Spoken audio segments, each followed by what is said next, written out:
그러면 그 아리스토텔레스에 대해서 보도록 하겠습니다. 그 앞에 요런 표현이 있잖아요. 만학의 아버지. 그래서 만학이라고 하면 모든 학문의 뜻이 되겠죠. 모든 학문. 그러니까 여러분이 혹은 철학에 조금이라도 관심이 있는 사람들은 많은 여러 가지 뭐 형이상학, 자연학, 윤리학, 동물학 등등등등등 여러 가지 그 학문 분야가 있는데요. 이런 학문 분야 자체를 뭐 수사학도 있고요. 뭐 등등등 정치학 뭐 이런 것들을 사실은 누가 이 학문을 시작했느냐 이렇게 보면 이게 다 아리스토텔레스로 건너가게 됩니다. 그래서 어떻게 보면 우리가 앞에 플라톤을 봤었잖아요. 플라톤은 철학적인 문제 설정을 했다고 보시면 되고 그 문제 틀 안에서 이후의 철학들이 어, 발전을 쭉 했다고 보시면 돼요. 쭉.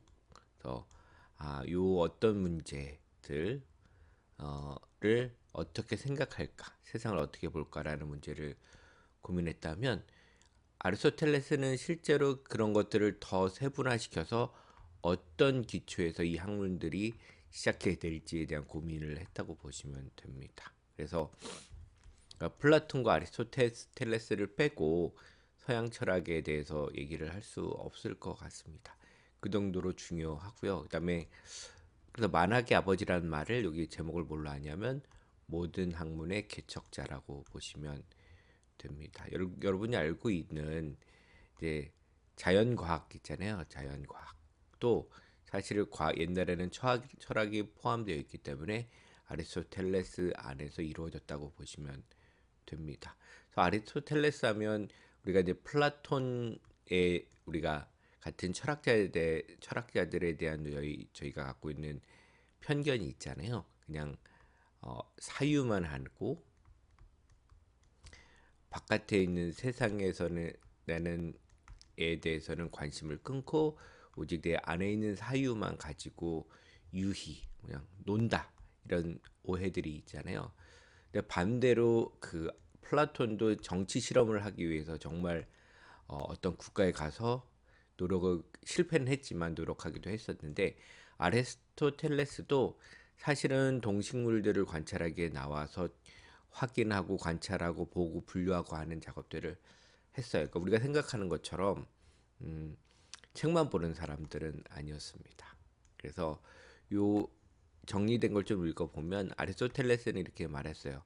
아테네 시민이 두 번 다시 철학에 죄를 짓지 않게 하려고 나는 떠난다. 그래서 아리스토텔레스도 소크라테스와 마찬가지로 불경죄로 고소당하지만 소크라테스와는 다른 길을 간다. 이렇게 되어 있습니다. 그러니까 철학자는 어, 도전을 할 수밖에 없어요. 도전이라고 하면 여러 가지 뜻이 있는데 첫 번째는 앞선 철학자에 대한 도전이에요. 예를 들면 플라톤에 대한 도전이 있습니다. 아리스토텔레스는 플라톤이 했던 걸 이어받기도 하지만 동시에 그 철학에 도전해서 자기 생각을 표현하죠. 또 다른 거는 사회에 대한 도전이에요. 사회는 그 전통이라는 걸 받고 그 전통을 유지하고 싶어 해요. 그래서 보통 이런 표현이 화석화라고 많이 얘기를 하죠. 그러니까 화석화는 뭐냐면 딱딱하게 굳는 거예요. 그러니까 이전의 것을 받아서 그대로 따라서 하다 보면 똑같은 생각을 갖게 되고 모든 사람들이 편리함이라는 그 명분 아래서 똑같이 생각을 하게 되고 굳어져요. 그런 사회적인 걸 보러 보통 통념이라고도 부르죠. 통념에 도전하는 게 됩니다. 그래서 일단 이런 도전을 좋은 표현으로 하면 이게 대화라고 볼 수도 있어요. 앞선 거에 대한 전통과의 대화, 그래서 새로운 걸 만들어낼 수도 있지만 도전이라는 거는 어떤 그러니까 과거의 질서를 유지하고 계속 지키려고 하는 편에서 보면 이 도전은 불경한 일이 됩니다. 그래서 저희가 이제 이데올로기 얘기를 전에도 잠깐 했는데 이데올로기가 뭐냐라고 하면 여러 가지 뜻이 있겠지만 원래는 세상에 당연한 건 없어요. 그죠? 음, 그래서 많은 사람들이 자주 하지만 듣기 싫은 말이 뭐냐면 원래 그래 이런 말이 듣기 싫어요. 원래 그래. 이건 뭐냐면 당연하지 않는데 그걸 당연한 걸로 만들어주는 힘이 이데올로기라고 할 수 있습니다. 그러니까 우리가 알고 있는 되게 도덕적인 규범도 이데올로기가 있어요. 과거 질서를 그냥 유지하는 것들, 뭐 이런 것들이 당연한 것으로 받아들이게 되는 거. 그다음에 이 이데올로기를 유지하기 위해서 여러 가지를 만들어요. 예절도 만들고, 그다음에 이야기도 만들어요. 그러니까 전래동화 이런 거 보면 과거 질서를 지키고 유지하게 하는 방법으로 어떤 서사, 이야기를 만드는 것도 다 이 이데올로기를 지키기 위한 건데 이 이데올로기에 어, 도전하는 거 사람들, 응? 뭘 깨는 거예요? 이게 당연하지 않다는 걸 깨는 거거든요. 이 사람들은 되게 불경하게 생각이 됩니다. 근데 소크라테스는 옆에서 우리가 플라톤 전에 소크라테스에서 봤듯이 어, 그 어떤 그 신념이 있었겠지만 죽음이라는 결과로 자기 철학적인 실천을 마무리했다면 아리스토텔레스는 그렇지 않았어요. 그래서 다른 길로 가게 되고 다른 삶을 살게 됩니다. 근데 뭐 여러 가지 복잡한 사연들도 있죠. 사실은 이제 그 알렉산더 대제 대왕 사실은 이제 그 제국을 이뤘고 그리스 지역과 전체 세국의 제국을 세웠던 알렉산더 대왕의 사실은 스승이었습니다. 그래서 그 관계가 사실은 아테네는 나중에 알렉산더에 의해서 넘어가게 되긴 하지만 항상 긴장 관계에 있었다가 알렉산더 대왕의 몰락감, 그 아리스토텔레스도 위험에 빠지긴 하거든요. 뭐 이런 역사적 문제는 이제 좀 뒤로 하고 본격적으로 아리스토텔레스를 보도록 하겠습니다. 그러면 하나씩 볼게요. 이게 제목이 뭐냐면 위대한 제자의 위대한 스승 이렇게 되어 있고요. 여기서 말하는 스승은 당연히 플라톤이 되겠고 여기서 제자는 아리스토텔레스라는 훌륭한 제자가 되겠죠. 앞에서 여러분 기억나시죠? 화이트헤드라는 과정 철학이라고 얘기했었죠. 서양 철학의 전통이 플라톤의 철학에 달린 각주라는 말을 했었죠. 여러분 다 기억이 나시죠? 그래서 그것도 기억나시죠? 본문에 있다면 요 밑에 달린 각주가 우리가 아는 철학이고 우리가 본론에 해당되는 건 뭐예요? 플라톤이라고 얘기를 했습니다. 그럼 그는 플라톤의 제자인 아리스토텔레스에도 또 평을 했나 봐요. 이렇게 얘기를 했습니다. 아리스토텔레스는 과학의 창조에 필요했던 반쪽짜리 진리들을 죄다 발견했다. 일단 여기 이거는 좀 정리를 해봐야 되겠죠. 과학의 창조. 그 여러분이 이제 논리적인 방법에 아주 여러분이 다 아는 게 있죠. 연역이라고 하고 귀납이라고 하는데 연역은 뭐냐면 어떤 전제가 있으면 거기서 논리적으로 도출해서 세부적인 걸로 나아가는 게 연역이라고 합니다. 영어로는 이제 디덕션이라고 얘기를 해요. 그러니까 D라는 건 빼놓은 거고요. 덕은 끌고 가는 거예요. 어디에서부터 빼내서 갖고 가는 게 연역이고요. 귀납은 여기 개별적인 것 안에서 공통점을 찾고 원칙을 찾아가는 건 인덕션이라고 합니다. 이는 뭐요? 안으로 끌어가는 거죠. 그래서 연역과 기납이라면 사실은 이제 이디아 같은 게 뭐가 될까요? 우리가 알고 있는 플라톤이 생각했던 이대하는 연역의 방법이 되겠고요. 과학은 여러분 어떤 방식이 대전제인가요? 관찰을 통해서 원리를 찾아내는 게 가장 중요한 방식이라고 보면 이 관찰의 영역은 귀납적인 방법과 연결이 되어 있습니다. 그래서 아리스토텔레스는 이데아 같은 방식으로 연역을 통해서 세상을 이해하는 게 아니라 거꾸로 귀납의 방식을 통해서 세상을 이해하려고 했어요. 근데 과학이라는 우리가 알고 있는 근대 이후에 발전된 과학하고는 조금 다르죠. 그래서 이게 완전한 우리가 생각하는 근대 이후에 우리가 알게 되고 세상을 바꾸게 된 그 과학과는 좀 다른 의미에서 어, 과학을 만들어내는데 전체는 아니고 반쪽짜리 진리를 그러니까 죄다라는 건 거의 다 발견했다라고 하면 됩니다. 그래서 사실 아리스토텔레스의 이야기들은 16세기에까지 영향을 많이 미쳤어요. 과학적으로. 그다음에 이 앞에 나중에 배울 때 스콜라 철학이라고 하는 기독교의 철학이 끊임없이 아리스토텔레스를 다시 가져와서 사용을 하거든요. 그래서 16세기까지 되겠고 르네상스라고 불리고 근대라는 시절이 들어오면서 아리스토텔레스에 대한 회의론이 생기고 극복을 해야 된다는 생각이 있는 건 16세기예요. 그러니까 기원전 300년대에서 기원 후 16세기까지니까 거의 뭐 2000년 거의를 세계의 학문의 지배자는 아리스토텔레스였다고 보시면 됩니다. 예를 들어 논리학 같은 경우에는 19세기까지도 아리스토텔레스가 만들어냈던 명제 논리학 같은 것들이 지배적이었어요. 그러니까 아리스토텔레스가 갖고 있던 힘은 대단했다고 볼 수 있습니다. 그래서 반쪽짜리지만 진리들을 거의 다 발견했다고 보시면 됩니다. 이렇게 아리스토텔레스는 학문의 영역을 어떻게 아까 얘기했지만 학문 영역별로 집대성했습니다. 그때 기억나시죠? 플라톤의 책들은 대화의 형식이고 아리스토텔레스의 형식은 강의록 형식이에요. 강의록.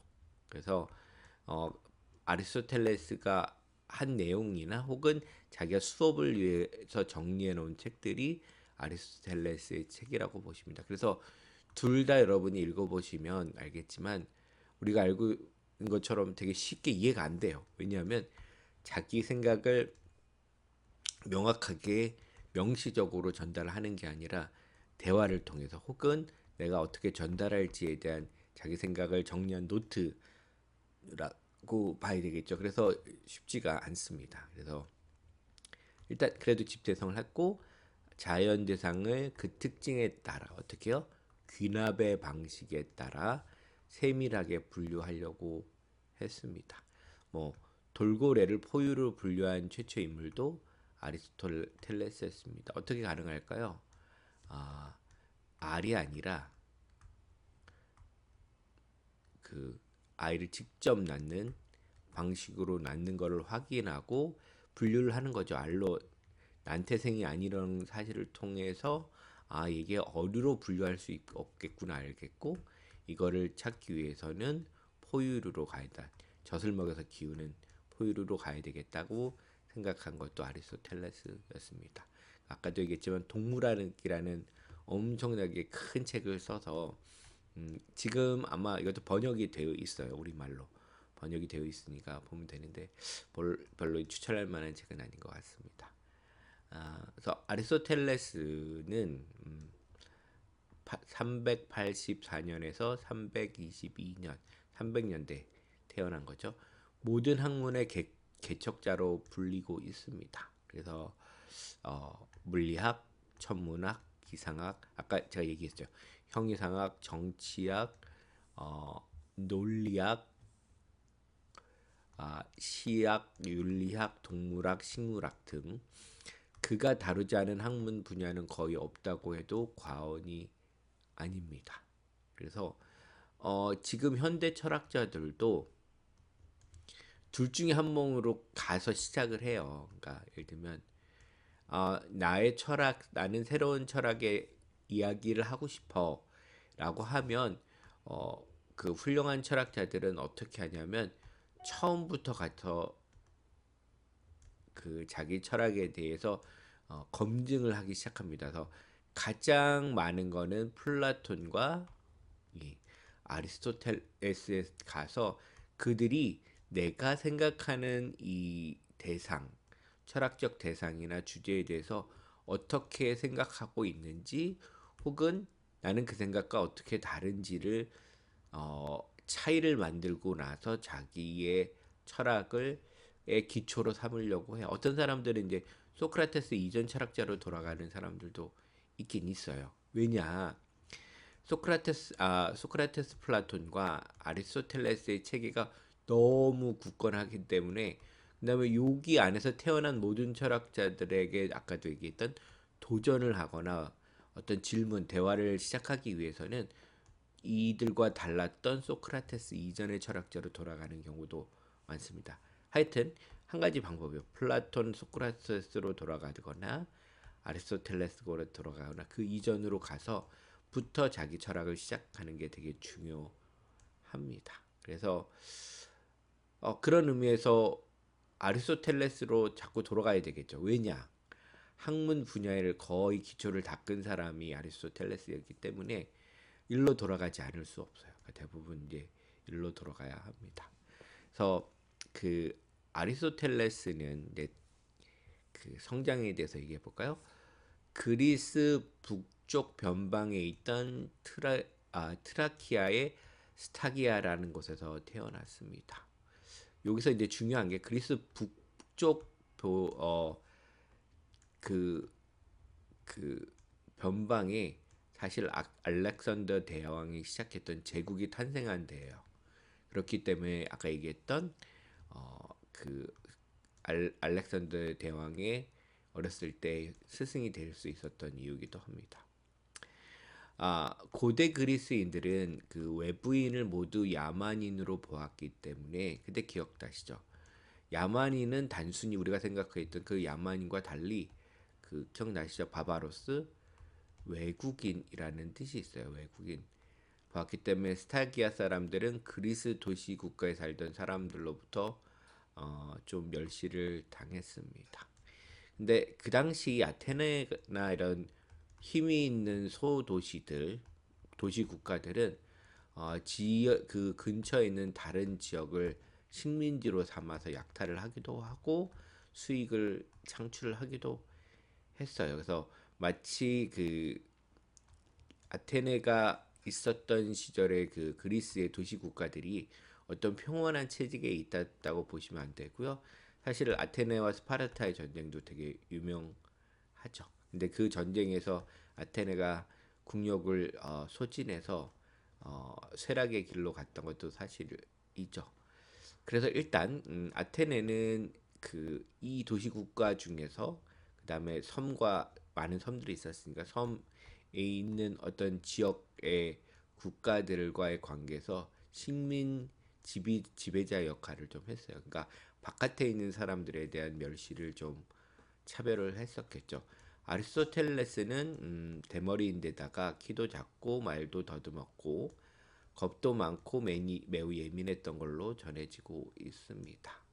뭐 이런 얘기들은 어, 기록이 또 있지만 대부분 이제 희극이나 그 멀리 떨어진 그죠. 그러니까 아리스토텔레스가 살았던 시대보단 멀리 떨어졌던 기록에 의한 거니까 뭐 정확한 건 알 수가 없죠. 근데 그에 붙이는 마케도니아의 왕의 주치의로 아까 마케도니아가 알렉산더 대왕의 이, 이 태어난 곳이고 마케도니아가 제국을 만들게 되는 거죠. 아리스토텔레스는 아버지로부터 많은 재산을 물려받아 경제적으로 별 무리가 없게 살았습니다. 그래서 이 철학을 하기 위해서는 경제적 안정성이 되게 중요해져. 그러니까 지금처럼 월급을 받고 뭐 교수를 하거나 책을 써서 돈을 받으면서 철학을 하는 사람들이 없었다고 보면 되는 거죠. 그다음에 문학도 마찬가지인데요. 문학도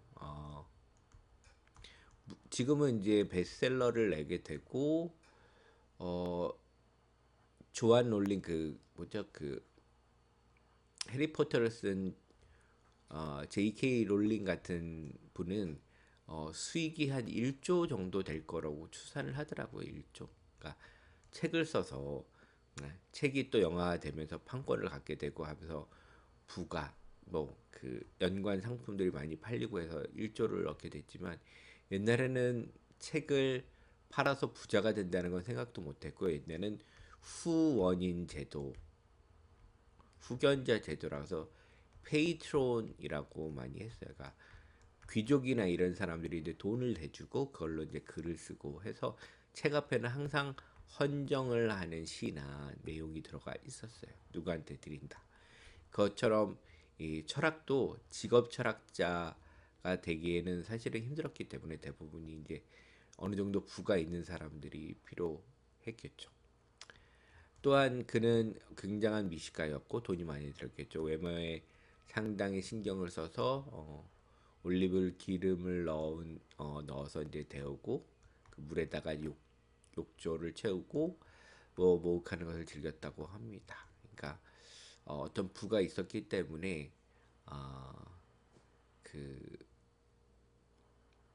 누리고 산 철학자라고 볼 수도 있죠. 그러니까 사실은 이제 그 소크라테스랑 플라톤하고 아리스토텔레스를 넘어가면서 이제 철학자의 위치도 조금씩 바뀌어 간다고 보시면 됩니다. 사실은 이제 소크라테스 때는 철학자라는 어떤 의미의 직업군은 없었죠. 근데 플라톤은 아카데미아를 창설하고 제자들을 모으고 가르치는 역할을 하게 되고 아리스토텔레스는 부도 있었지만 플라톤과 같은 방식으로 그래서 소크라테스라는 철학자의 전형적인 유형이 탄생하기 전이 그 유형을 만들렸던 사람과 그 유형이 정해지고 어떤 사회적인 위치가 생긴 다음에 그 철학자의 삶은 완전히 달라졌다고 보시면 됩니다. 그래서 아리스토텔레스는 아테네에 있는 플라톤의 아카데미에서 약 18년 동안 플라톤이 죽을 때까지 아카데미에서 남아서 공부를 했다고 합니다. 18년이면 정기 교육을 넘어서 석사 박사 다 했다고 보면 되겠죠. 플라톤은 그를 책벌레라고 평가했다고 알려져 있지만 이것이 아리스토텔레스에 대한 칭찬인지 비판인지는 잘 모른다는 얘기가 있어요.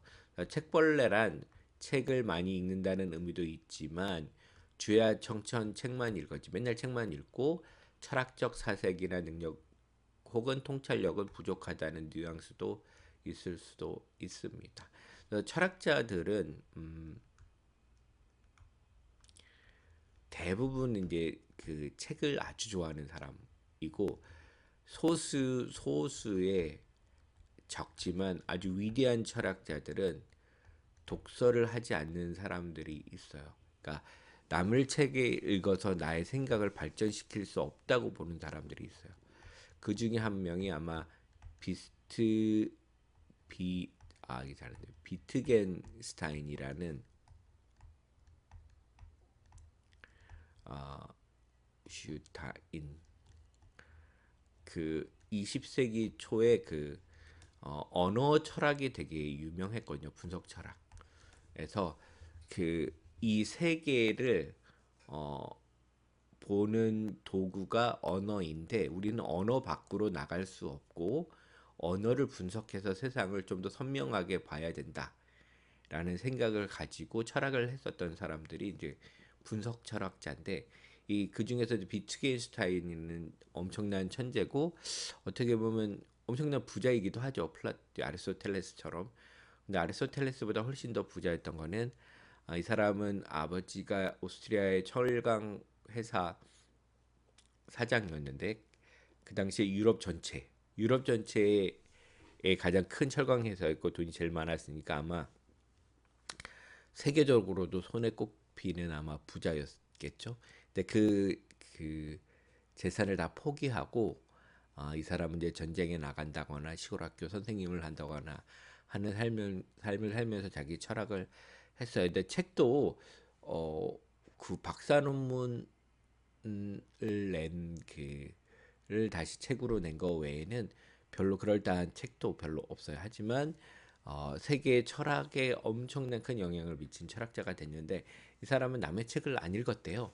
그냥 자기가 생각했던 거를 어, 사람들한테 전달할 뿐이었고 그렇지만 엄청난 철학자였습니다. 그래서 책을 많이 읽거나 아예 안 읽는 두 종류에 있다고 보시면 되는데 근데 대부분은 책을 읽는다는 거 되게 중요하겠죠. 근데 플라톤이 어떤 뉘앙스가 있는지 저는 잘 모르겠어요. 그래서 일단은 전해져 오는 그 단편적인 기록을 종합하면 플라톤이 아리스토텔레스를 주목할 만한 제자로 평가를 한 것은 뭐 분명하겠죠. 그리고 일단 18년 동안이나 보아왔으면 잘 알았을 것 같습니다. 그 또 플라톤이 주목한 한 명의 대제가 또 있었다고 해요. 그의 이름이 뭐냐면 크세노크라테스라는 사람이 있었는데 아리스토텔레스가 다소 좀 거침없이 자기 생각을 표현했다면 크세노크라테스는 조심성도 많고 좀 고지식했다고 합니다. 그래서 두 제자 가운데서 플라톤은 아리스토텔레스에게 고삐가 필요하고 크세노크라테스에게는 박차가 필요하다라고 얘기를 하고 있습니다. 고삐는 여러분 이제 말이 있으면 여기 끼고 이렇게 목을 잡아서 속도를 늦추는 게 있고 박차는 그 기수가 신발일 때 옆에 쇠처럼 생긴 게 있어요. 그래서 요거를 치면 영어로는 spur라고 하는데 이걸 차면 그 말의 허리를 차면 말이 빨리 뛰는 거죠. 그래서 박차가 필요했다라고 얘기를 하고 있습니다. 플라톤은 아리스토텔레스의 천재성을 인정했고 근데 좀 걱정했던 건 뭐예요? 그가 좀 오만했다라고 생각을 했나 봐요. 그래서 플라톤은 아카데미아의 전반적인 살림은 아리스토텔레스가 아닌 그죠. 조심성 많고 좀 고지식한 사람이 이런 역할을 해야 되겠죠. 크세노크라테스에게 맡기게 됩니다. 또 플라톤이 죽으면서 아카데미아를 이끌 후임자로 자신의 조카인 스페오시포스를 지목을 했습니다. 그 플라톤이 죽고도 끝까지 남아 있었던 건 아리스토텔레스였는데 그 조카인 거는 이제 뭐 재산이라고 생각할 수도 있죠. 네, 아리스토텔레스가 플라톤에 이어 아카데미의 원장이 되지 못한 이유는 고분고분하지 않았던 아리스토텔레스의 성격 탓도 있었겠죠. 결정적으로 그가 어떻게 보면 아까도 얘기했지만 마케도니아 지방에서 왔던 아테네 출신이 아니었기 때문에 그렇길 수도 있을 것 같습니다.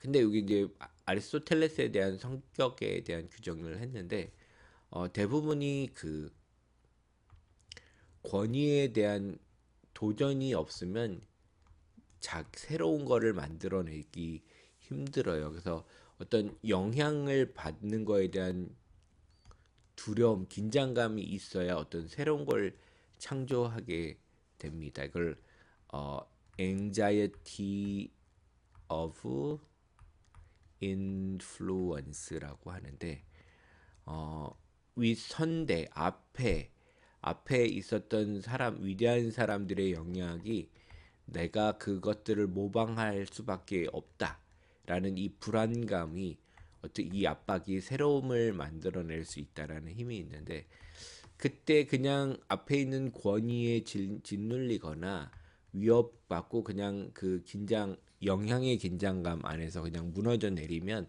자기 생각을 전달하는 자기 철학을 할 수 없겠죠. 근데 아리스토텔레스는 그걸 넘어서는 자기만의 힘이 있었고 그걸 통해서 이제 아마 자기 철학을 만들었을 수도 있겠습니다. 그러면 어떻게 될까요? 쫓겨난 아리스토텔레스는 나가야 되겠죠. 뭐 아카데미를 떠났지만 아카데미의 원장이 되고 싶었던 10명만은 아마 여전했겠죠. 왜냐면 18년 동안 그 안에서 배우고 자기가 뭐 헌신했을 것 같아요. 아리스토텔레스가 아테네로 돌아왔을 때 아카데미아의 원장은 자신의 옛 동료인 크세노크라테스로 바뀌어 있었습니다. 그러니까 조카한테 보냈다가 다시 자기가 좋아했던 다른 제자한테 돌아간 거죠. 플라톤이 그렇게 맡긴 거고, 아리스토텔레스는 늑대의 신인 리케이오스를 모시는 신전 근처에 리케온이라는 학원을 세우게 됩니다.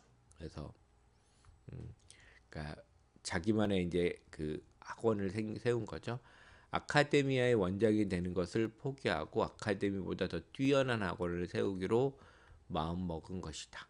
그래서 아리스토텔레스와 제자들은 가로수 밑에서 삼삼오오 짝을 이어 대화와 토론을 하기 때문에 그들을 소요학파라고도 불렀습니다. 그래서 페리파테스기라는 그 영어 단어인데 그리스어에서 왔겠죠. 걸어다니면서 불렀습니다. 여러분이 검색해 보면 그 아테네 길 나온 지도도 있거든요. 어디서 가는지. 근데 대부분이 이제 그 길이라고 보시면 됩니다. 그러니까 그 어떤 우리가 생각하는 이렇게 대학교를 상상하면 알 수 있는 그런 건물들 이런 게 아니라 돌아다니면서 하는 거.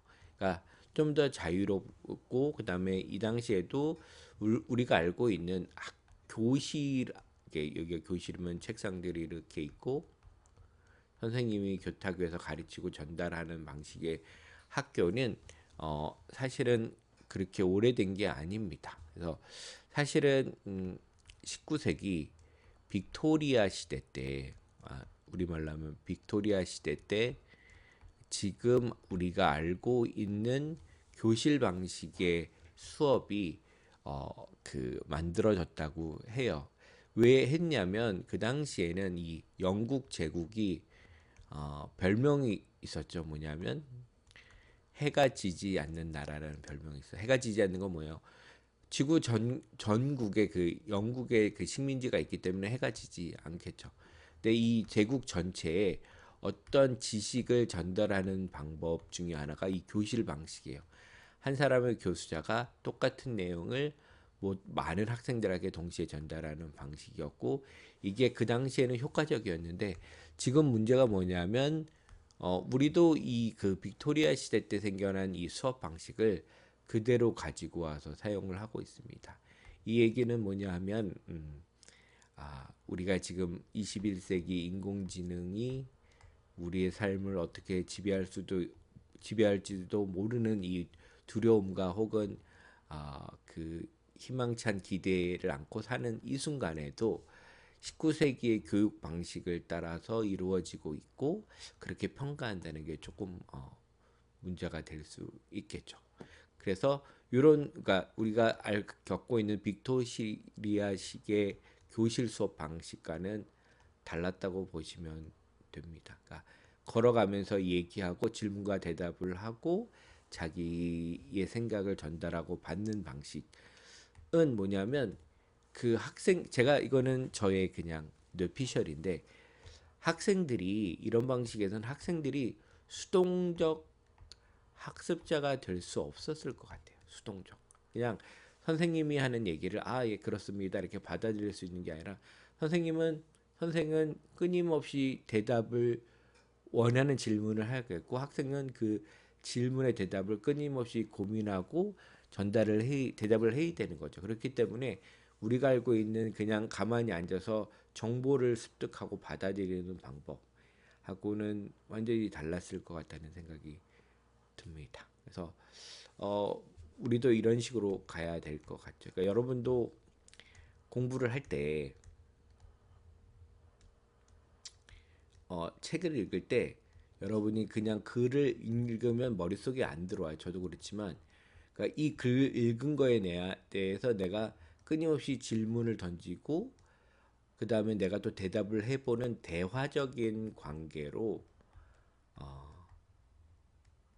그 책을 읽지 않으면 저는 그렇더라고요. 머릿속에 남지 않아요. 그러니까 끊임없이 그 질문을 만들려면 읽은 내용을 정리를 해야 되거든요. 정리를 해보고 그걸 질문으로 응축시키고 그 질문에 따라서 내가 대답을 해보는 방식이 아주 중요합니다. 그래서 한번 해보시고요. 다음 걸 넘어가면